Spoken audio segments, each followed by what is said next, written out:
마태복음 16장 13절에서 18절까지 말씀이 되겠습니다.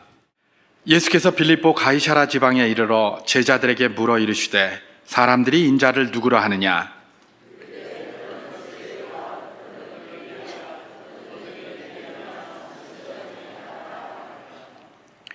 이르시되 너희는 나를 누구라 하느냐?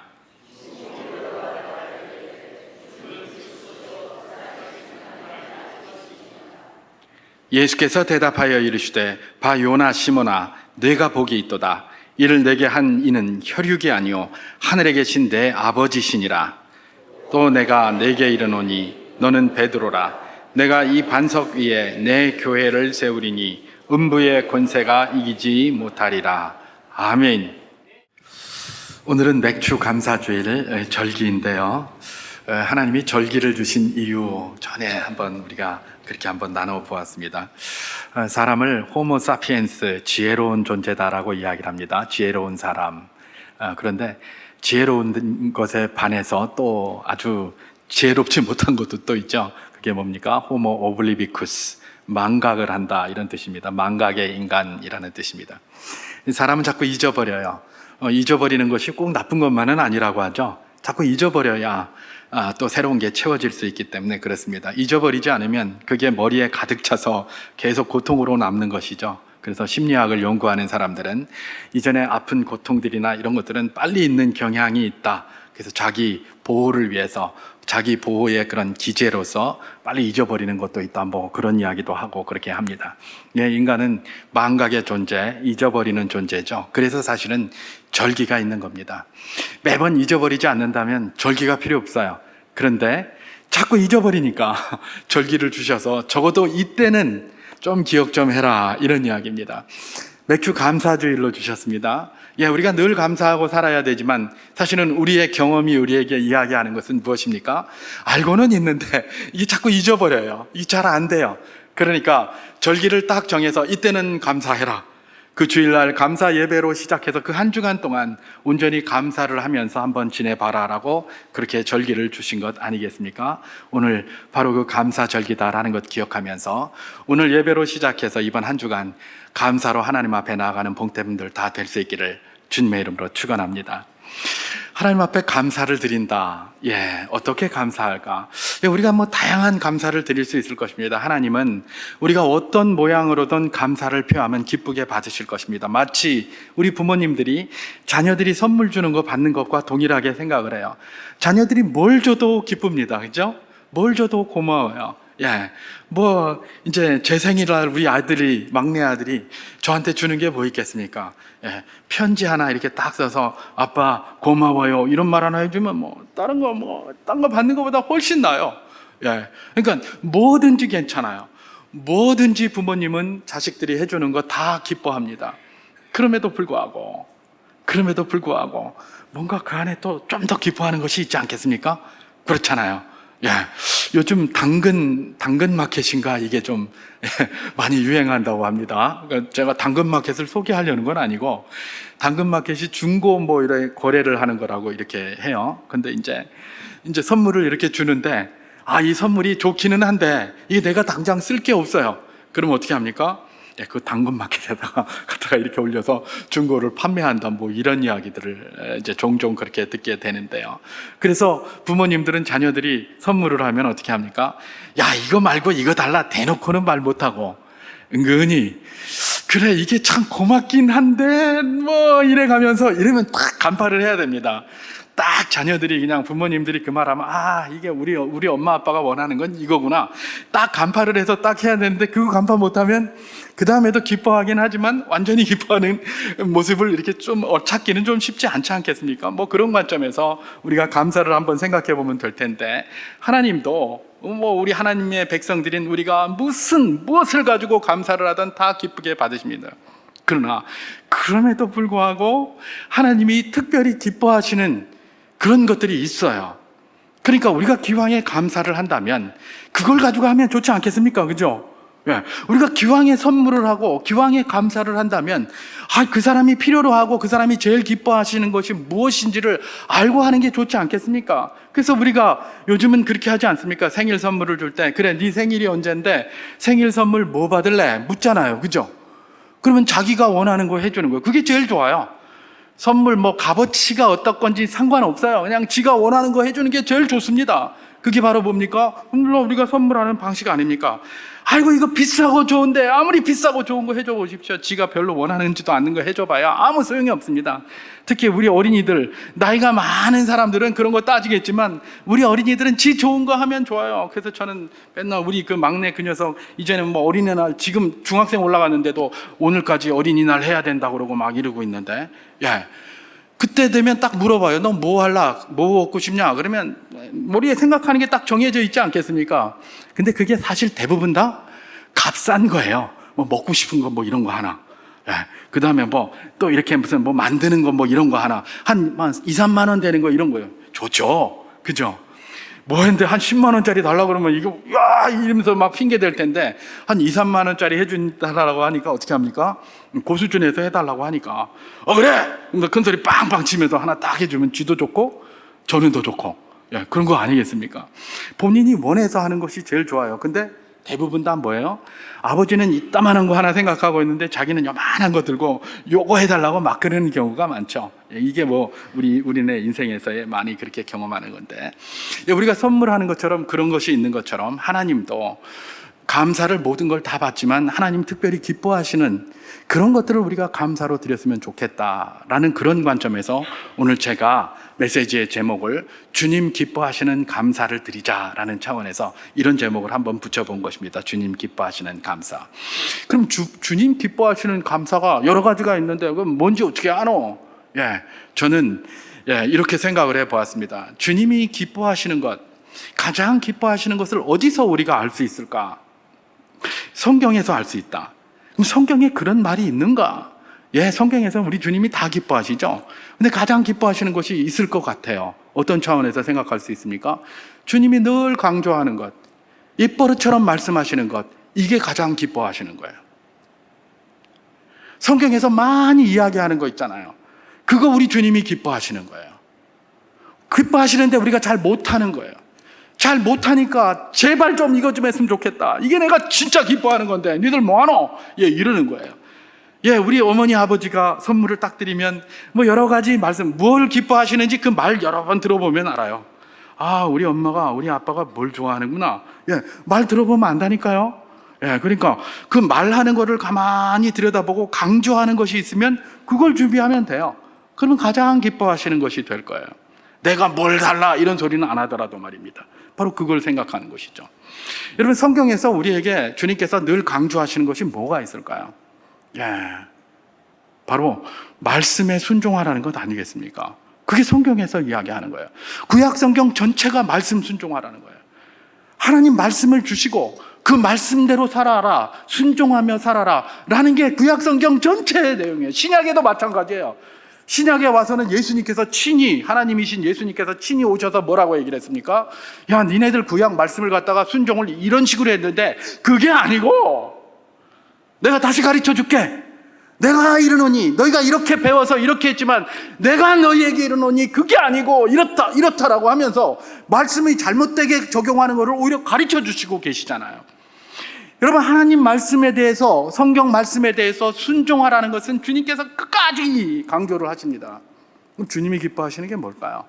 말씀에 순종하는 것 아니겠습니까? 근데 여러분, 이걸 말씀에 순종하는 것을 조금 다르게 표현하면 뭐라고 할까요? 주님의 권위를 인정하는 것이고요. 주님이 주님이라는 걸 인정하는 거예요. 그게 말씀의 순종이에요. 하나님의 말씀이라고 했는데 그 말씀대로 안 해요. 그럼 뭐예요? 하나님 권위를 인정 안 하는 거예요. 인정해 보십시오. 하잖아요. 안 할 수 있습니까? 권위자가 저기를 했는데. 오늘 권위가 없는 세상에 살다 보니까 이런 말 하면 또 꼰대 같다 이런 소리 할지 몰라도 그거는 뭐 꼰대가 아니라 원래 진리가 그렇습니다. 진리가. 배우고 순종한다는 것은 물처럼 흐르게 돼 있는 거예요. 내가 높이 보는 자에게, 존경하는 자에게 배워집니다. 존경하는 자에게 순종하게 돼 있어요. 그러니까 요즘 보면 선생님들 학교에서 뭐라 그러면 뭐 그냥 엄마들이 가가지고 막 이런 짓 하고 막 저런 짓 하고 이러는데, 그래서 아이들이 배워지겠습니까? 안 배워집니다. 제발 엄마들 좀 그렇게 좀 안 했으면 좋겠어요. 심지어 요즘은 군대까지 전화해가지고 뭐 우리 아들이 뭐 훈련을 어떻게 받았는지, 아니 이게 무슨 뭘 도시락 싸가지고 뭘 하러 간 건지, 군대에서 누구 말을 듣습니까? 예, 엄마들 말을 듣고 있어요. 이 군대가 유치원이 돼가지고 말해요. 예. 자기가 존경하고 자기가 인정하는 그런 자에게 배우게 돼 있어요. 하나님이 왜 말씀을 자꾸 강조하십니까? 내가 네 하나님이라는 거 네가 인정하라, 그런 말이에요. 말씀에 순종하라는 말은 뭡니까? 내가 하나님이다, 내가 네 모든 인생을 주관한다, 그럼 이제 순종해라. 순종하면 그걸 인정하는 거고, 순종하지 않으면 인정하지 않는 거예요. 그러니까 주님께서 자꾸 그렇게 얘기하세요. 여러분, 주님께서는 우리에게 또 말씀하십니다. 쉬지 말고 기도하라고 하세요. 그죠? 쉬지 말고 기도하라. 왜 쉬지 말고 기도하라고 그럴까요? 네가 기도하면 네 원하는 거 다 해줄게, 그래서 그렇게 하는 걸까요? 그럼 하나님께서 원하시는 것 좀 우리가 기도했으면 다 해주셔야지, 해주시지도 않으시면서. 여러분, 구약의 성도들이 왜 그렇게 이방신을 섬기고 바알을 섬기고 이런 데 쫓아다녔을까요? 하나님 앞에 기도했더니 하나님이 자기 원하는 거 잘 안 해줘요. 잘 안 해주는데 이방신은 해준다고 하거든요. 그러니까 거기 가서 매달리는 거예요. 그러니까 거기 가서 매달려요. 하나님은 기도하라고 해놓고 기도하니까 자기들 원하는 대로 안 해주고 하나님 기뻐하시는 걸로 자꾸 해주거든. 근데 이걸 잘 모르거든요. 우리 인생들은 다 내 앞에 펼쳐진 것만 알지 그 뒤에 어떤 거 잘 모르잖아요. 당장 내 밥그릇이 뜻한 것만 알지, 이 밥그릇을 지금 퍼먹으면 나중에는 밥 먹을 게 없다, 지금 너무 박박 긁어 먹으면 나중에 소식 빵꾸 나서 우리 후세들은 먹을 게 없다, 이런 걸 몰라요. 내가 지금 당장 배고파서 지금 퍼먹는 거에 관심이 많지. 그러니까 밥 달라고 그러고 뭐 달라고 그러고 이러고 마는 거예요. 그러나 하나님은 그렇게 안 하시죠. 네 인생으로 끝날래? 네 다음 세대는 뭐고? 네 자식들은 어떡할래? 네 손주들은 어떡할래? 그러면서 여러 가지 다른 응답을 주시니까 내가 원하는 대로 안 해주거든. 그러니까 바알 찾아가고 아세라 찾아가고 뭐 찾아가고 이렇게 한 겁니다. 그 구약 성도들이요. 그 하나님은 왜 들어주지도 않을 거면서 왜 자꾸 기도하라고 하시는가? 왜 내가 원하는 대로 해주시지도 않으시면서 왜 자꾸 기도하라고 하시는가? 왜 기도하라고 할까요?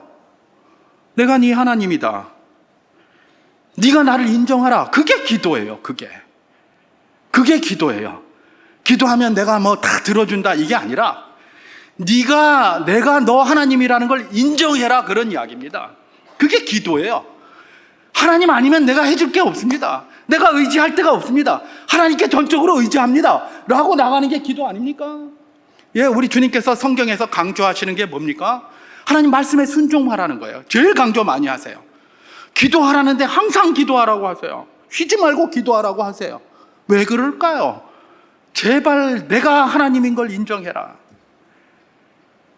너희는 내 백성이 되고 나는 너희의 하나님이 되리라. 이게 언약 아닙니까? 언약.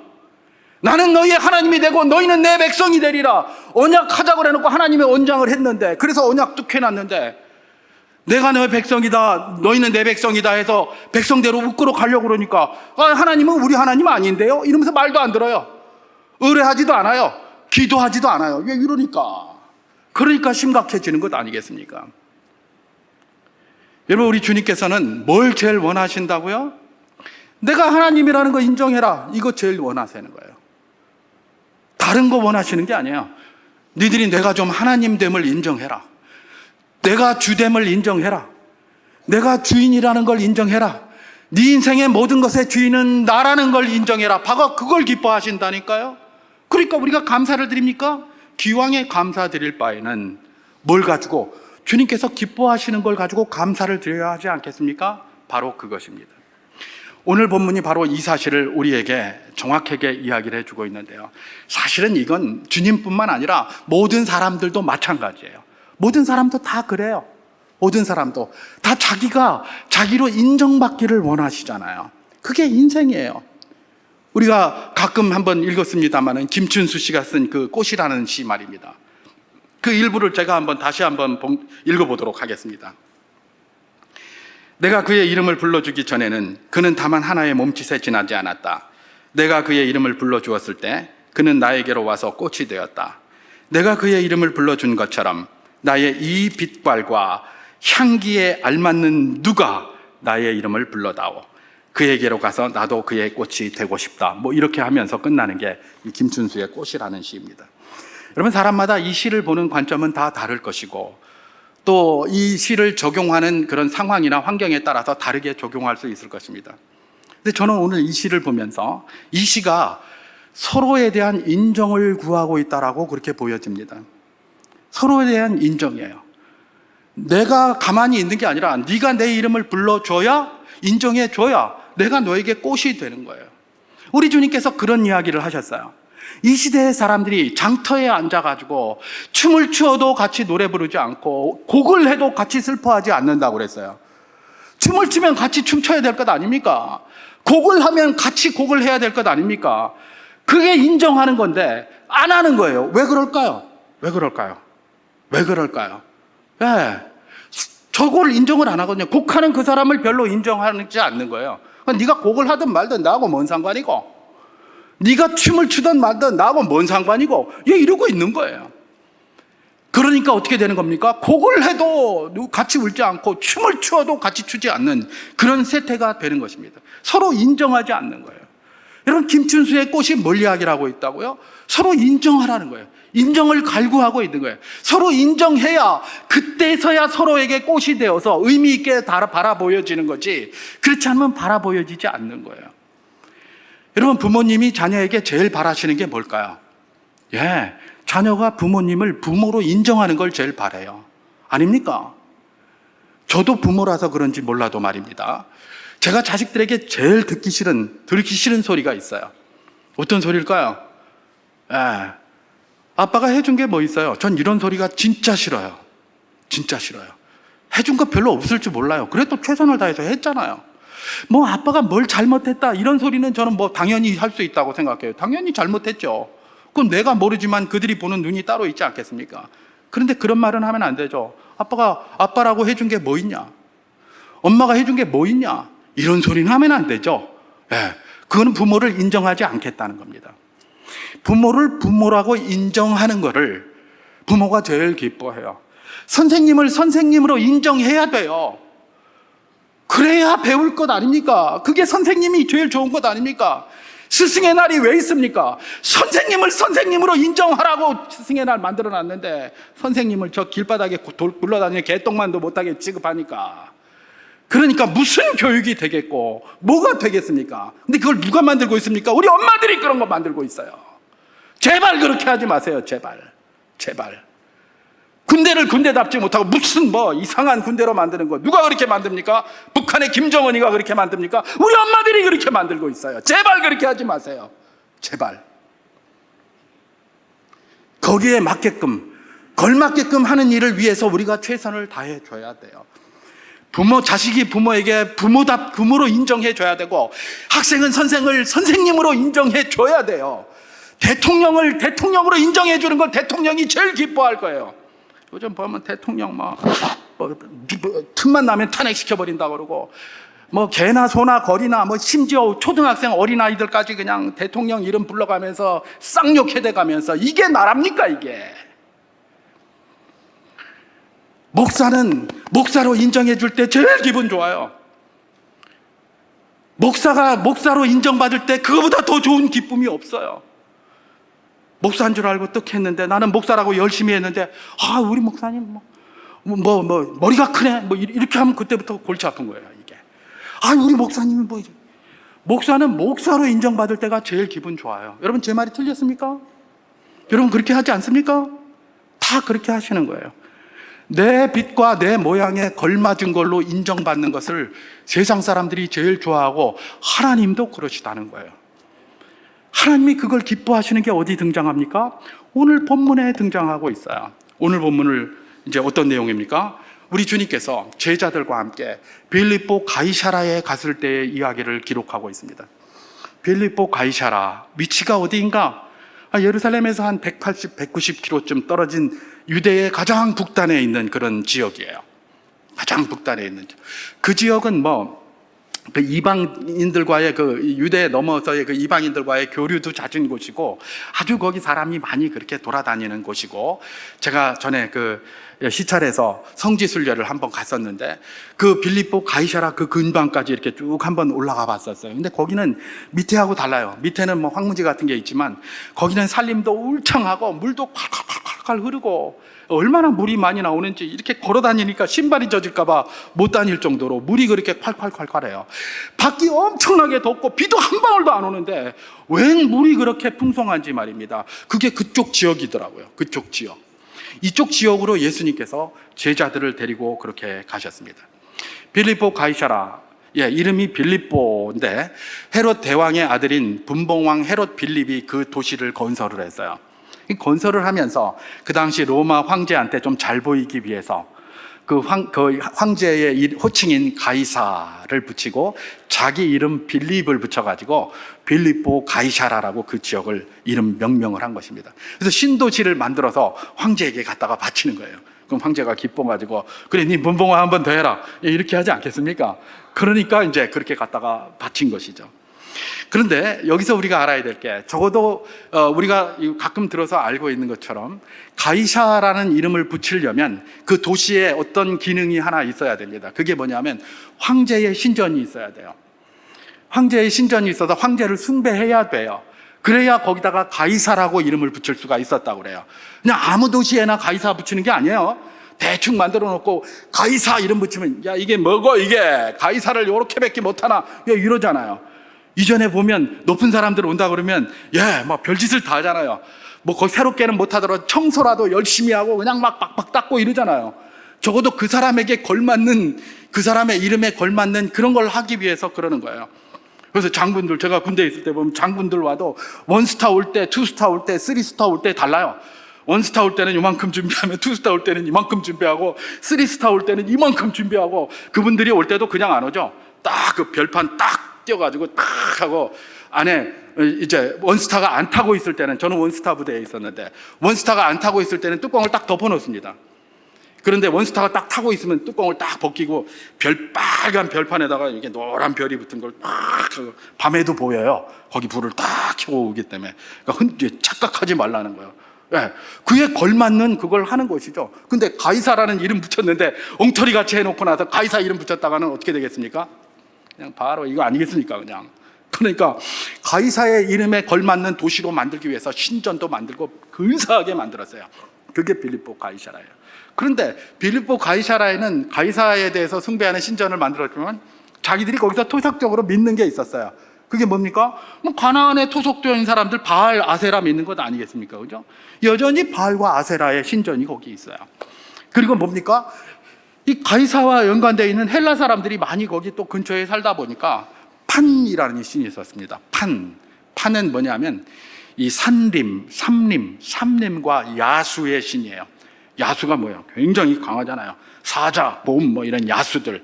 이게 힘을 상징해요.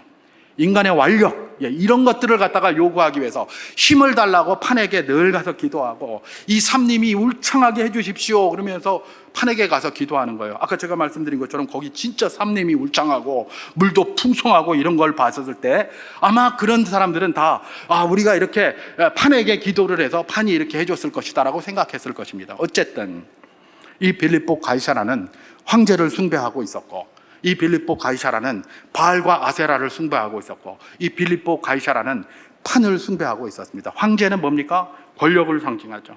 권력이에요. 권력을 숭배하고 있었고, 또 뭡니까? 이 바알과 아세라는 뭐를 대표하죠? 풍요와 다산이에요. 풍요와 다산. 플러스 마지막에 그들의 신전에서 행해지는 모든 것은 음행으로 끝났어요. 풍요, 다산, 음행 이런 거 말입니다. 이게 바알과 아세라예요. 그리고 판은 뭐라고요? 완력, 힘, 이런 거예요. 그냥 그 당시에는 전쟁을 하는데 요즘처럼 총탕 쏘지 않지 않습니까? 그죠? 칼 들고 휘둘러야 되는데 지금 생각해 보면 저 칼 들고 어떻게 가서 언제 흔들 수 있었을까? 그죠? 그 무거운 칼만 듭니까? 갑옷 입고 하고 안 입어봐서 잘 모르죠? 이게 이거 들고 이거 하는 게 이게 쉬운 게 아니에요. 예. 이걸 들고 이걸 뭐 하루 얼마나 휘둘리겠습니까? 저 흔들리면 30분만 휘둘리면 그냥 죽을 것 같아요, 그냥. 그런데 그걸 밤새도록 가서 휘둘르면서 창 던지고 막 이렇게 싸워야 되니까 이 사람들은 힘, 완력이 필요했고 그걸 늘 판에게 구했던 것이죠. 그리고 늘 그렇게 훈련을 많이 했던 것이 바로 그쪽 지역에 있었다는 것입니다. 하나님 주님은 바로 이 자리에 모든 세속적인 마인드가 가득 차 있는 그 자리에 누구를 데리고 온 겁니까? 제자를 데리고 온 겁니다. 제자들을 데리고 오셨어요. 그래가지고 질문을 합니다. 뭐라고 질문하십니까? 오늘 보면 마태복음 16장 13절을 봉독합니다. 예수께서 빌립보 가이사라 지방에 이르러 제자들에게 물어 이르시되 사람들이 인자를 누구라 하느냐, 그렇게 얘기를 합니다. 이 빌립보 가이사라 여기 사람들이 나를 뭐라고 얘기하냐, 이렇게 질문을 하는 거예요. 그들이 뭐라고 말하는지 알고 싶었던 거예요. 그 질문을 해요. 그랬더니 제자들이 아마도 좀 돌아다녔겠죠? 돌아다니면서 들은 풍월이 있어서, 사람들한테 들은 게 있어서 주님께 이야기를 합니다. 마태복음 16장 14절 말씀입니다. 이르되 더러는 세례 요한, 더러는 엘리야, 어떤 이는 예레미야나 선지자 중에 하나라 하나이다. 이렇게 얘기를 합니다. 예, 세례 요한이라고도 하고 엘리야라고도 하고 예레미야나 선지자 중에 하나라고 하기도 합니다 라고 그렇게 이야기를 했어요. 누가요? 그 지역 사람들이 그렇게 이야기를 하더라는 겁니다. 여러분, 이 사람들이 잘못 이야기한 걸까요? 그렇지 않습니다. 예수님이 이런 일들을 하셨어요. 세례 요한처럼 일하셨어요. 어떤 때 그러셨습니까? 세례 요한이 어떤 일을 주로 했습니까? 군인들 이런 데 강탈하고 또 나쁜 짓 하면서 사람들 괴롭히고 이러는 자에게 똑바로 살아라, 정의를 구현하라, 그러면서 막 그랬잖아요. 굉장히 정의로운 사람이 세례 요한이었어요. 그래서 누구 때문에 죽습니까?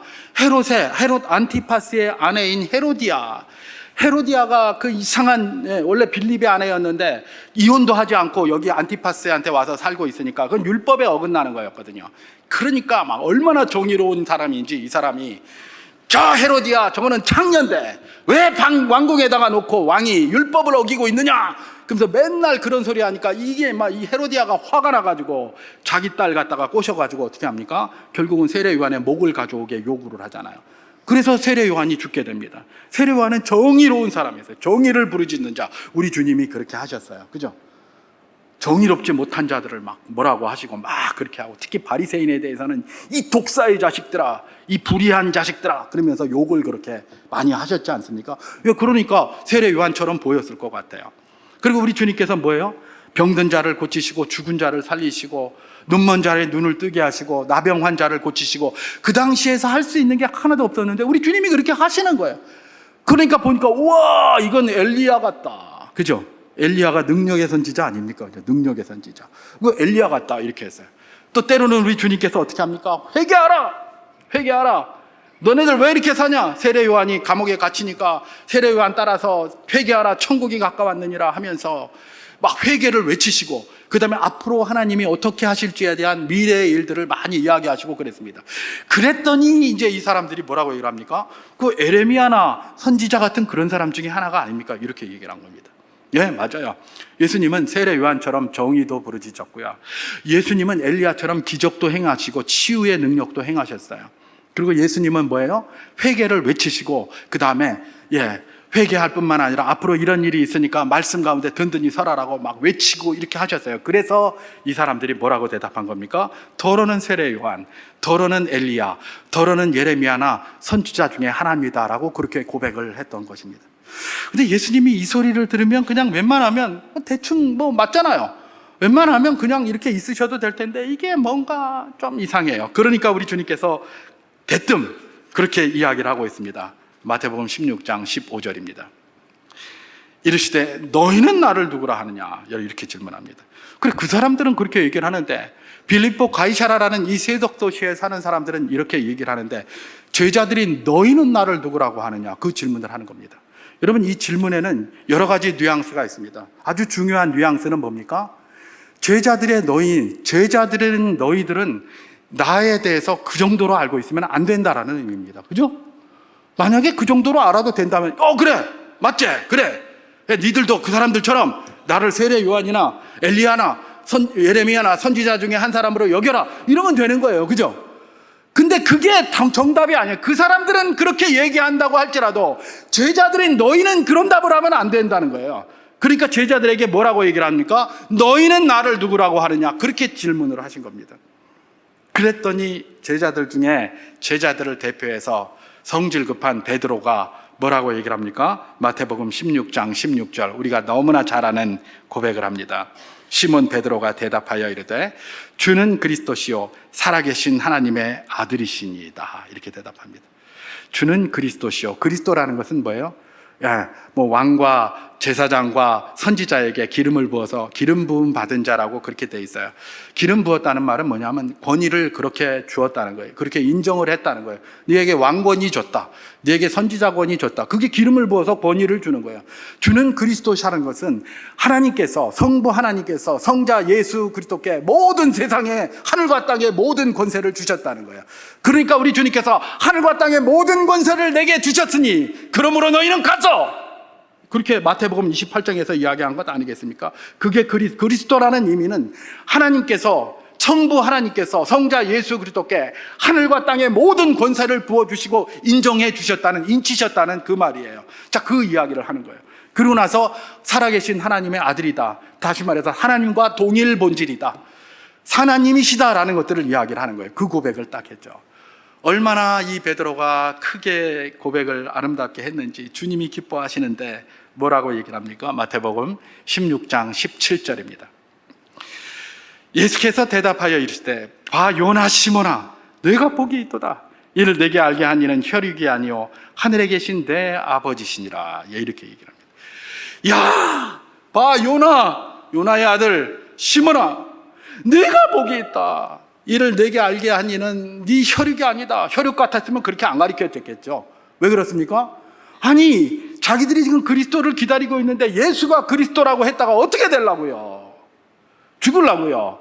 오늘은 뭐 불신자 아니라 누구라도 예수 그리스도라고 얼마든지 얘기할 수 있어요. 왜냐하면 아무런 위험이 없거든요. 근데 그 당시에는 그런 얘기 했다가는 곧 죽는 거예요. 그죠? 그럼에도 불구하고 예수가 그리스도라고 고백하고 예수가 하나님의 아들이라고 고백합니까? 이건 죽음과 이런 것과 이런 걸 초월해서 이야기를 한 건데, 이건 사람이 가르쳐 주는 게 아니라는 거예요. 누가 가르쳐 줬다는 겁니까? 네 안에 있는 성령께서, 하나님께 영이 그렇게 가르쳤다라는 그런 고백을 하고 있는 것이죠. 그러면서 봐 요나 시몬아, 이게 그냥 앉아서 가만히 이렇게 앉아 계시다가 봐 요나 시몬아 내가 복이 있도다 이렇게 하시면 안 됩니다. 딱 들었습니까? 앉아있다가 벌떡 일어나 봐 요나 시몬아 니 참 복이 있다니, 니 이거 어떻게 알았노? 야, 널 그거 알게 한 거는 사람이 아니다, 니 하나님이 알게 했다. 와, 대단하다, 이러고 있는 거예요. 굉장히 칭찬하는 것이죠. 예수님을 뭘로 인정하니까? 주로 인정하니까. 하나님이 인정한 메시아, 그분이 당신입니다. 당신이 바로 하나님이십니다. 당신이 우리 모든 것을 주관하시는 분이시고 우리의 주인이십니다 라는 고백을 하니까 이것 가지고 그렇게 기뻐하시는 분이 누구시다? 우리 주님이시라는 것입니다. 여러분, 우리 주님이 기뻐하시는 것이 뭐라고요? 주님을 주님으로 인정하는 걸 기뻐하세요. 주님을 주님으로 인정하는 걸 기뻐하세요. 내 모든 것의 주인은 주님이라는 걸 인정하는 걸 기뻐하세요. 지금도 우리 그리스도인들, 하나님의 백성에게 주님이 기뻐하시는 것이 있다면 그것은 나를 하나님으로 인정하라라는 것입니다.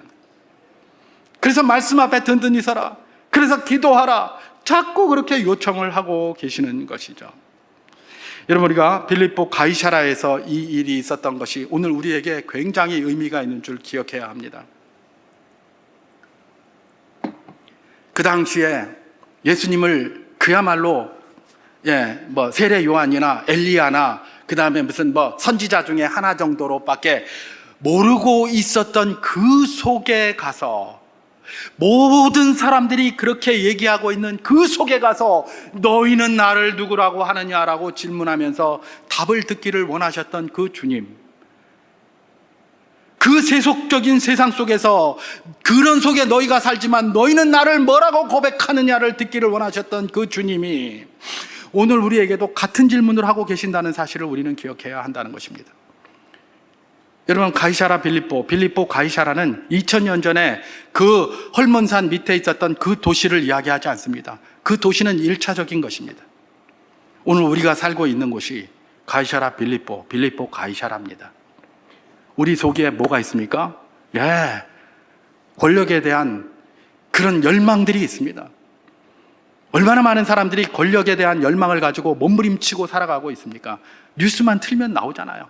어쨌든지 뭐가 한 자리 하려고 그냥 막 그렇게 열망이 그 자체가 나쁜 건 아닌데, 그걸 위해서 막 그냥 몸을 막 바치고 온갖 거짓말과 권모술수를 그렇게 하면서도 부끄럽지도 않게 그렇게 살아가고 있잖아요. 여러분, 이게 세상이에요. 여러분, 이 세상에 판을 치고 있습니다. 판을 치고 있어요. 옛날에는 뭡니까? 내가 전쟁 나가면 싸워야 되는 군인이니까 완력이 필요하니까 칼도 휘둘러야 되고 창도 던져야 되고 방패도 막아야 되고 갑옷도 입어야 되고, 그러니까 그렇게 하는데, 오늘날은 별로 그럴 필요가 없는데 요새도 맨날 하잖아요. 헬스장 가서 지가 헬스장 안 가니까 헬스장 가는 거 저런 얘기하네. 맞습니까? 우리가 건강하기 위해서 헬스장 가는 거 그 자체가 나쁜 게 아니에요. 근데 건강이 목적이 돼서는 안 돼요. 우리 인생의 목적이 건강입니까? 우리 인생의 목적이 식스팩입니까? 우리 인생의 목적이 몸 잘 만드는 게 그게 목적입니까?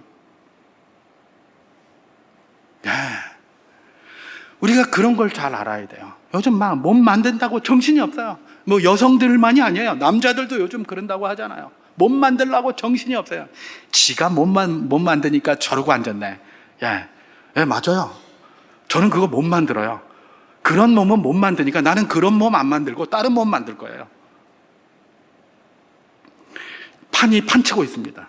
그게 오늘 우리가 사는 세상입니다. 2000년 전하고 다르지 않습니다. 바알과 아세라가 판치고 있습니다. 바알과 아세라가 뭐라고요? 풍요와 다산이에요. 어떻게 하면 좀 부유하게 한번 살아볼까? 그 자체가 나쁜 건 아니에요. 문제는 뭐라고요? 그게 목적이 돼 있다니까요. 그게 목표가 돼 있다니까요. 이게 문제라는 거지. 뭐 세상에는 다 그렇게 한다고 할지라도 우리가 그 속에 살아가고 있는 거예요. 어쨌든지 간에 세상 사람들은 다 그러고 살아요. 그거 목적이에요. 그리고 바알과 아세라에서 항상 끝나는 건 뭡니까? 음행으로 끝나잖아요. 세상에 판을 치고 있어요. 그게 넘치고 있어요. 우리도 지금 살고 있는데 어디에 살고 있습니까? 빌립보 가이사라에 살고 있어요. 그렇기 때문에 이런 말씀, 주님께서 다른 곳에서 너희는 나를 누구라고 하느냐 질문한 게 아니라 빌립보 가이사라에서 질문했다는 그것이 의미 있게 우리에게 다가오는 겁니다. 여전히 오늘도 우리가 그 속에 살고 있는데 우리에게 이런 상황 속에서 너희는 나를 뭐라고 고백하느냐, 너희는 나를 누구라고 고백하느냐, 그렇게 질문을 하고 있는 것입니다. 여러분, 우리 주님을 뭐라고 고백하시겠습니까?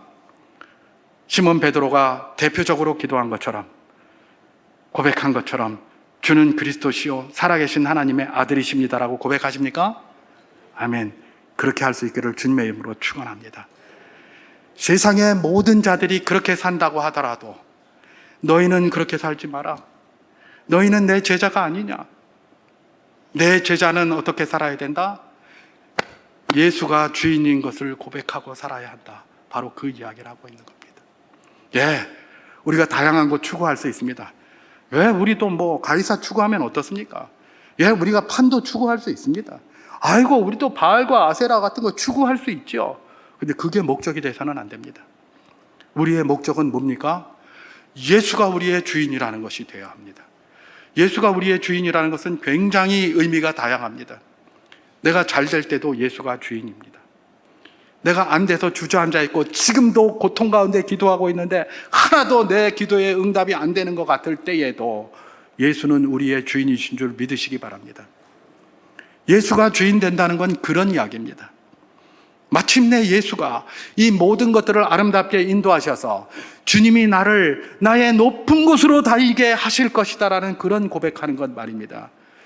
그런 고백을, 예수님이 주인이시라는 고백을 하는 하박국의 고백이고 우리의 고백이 되기를 주님께서 원하시는 것입니다. 오늘 맥주 감사주일입니다. 무엇으로 우리가 주님께 감사하며 나가겠습니까? 다양할 것입니다. 그러나 이번 주간에는 그야말로 주님이 나의 모든 것의 주님이십니다. 이런 고백으로 감사함으로 주님 앞에 나아갈 수 있기를 주님의 이름으로 축원합니다. 아유, 나에게 감사할 게 잘 없는데. 예, 맞아요. 그럴 수 있어요. 우리 인간의 욕망과 우리의 생각으로는 그럴 수 있어요. 그래서 우리가 고백해야 될 게 무엇입니까? 예수님이 우리의 주님이십니다. 모든 것의 주인이십니다. 나의 기쁨에도 주인이시고, 나의 슬픔과 고통에도 주님이시고, 나의 행복에도 주인이시고, 나의 모든 것의 주님이 바로 예수님이십니다. 이 고백을 받을 때에 바요나 시몬아 내가 복이 있다라고 극찬을 하셨던 그 주님, 우리의 이 고백을 듣기 위하여 자리에서 벌떡 일어나셔서 기쁨으로 우리의 고백을 받으실 것입니다. 그런 감사를 드리는 복된 한 주간이 될 수 있기를 주님의 이름으로 축원합니다.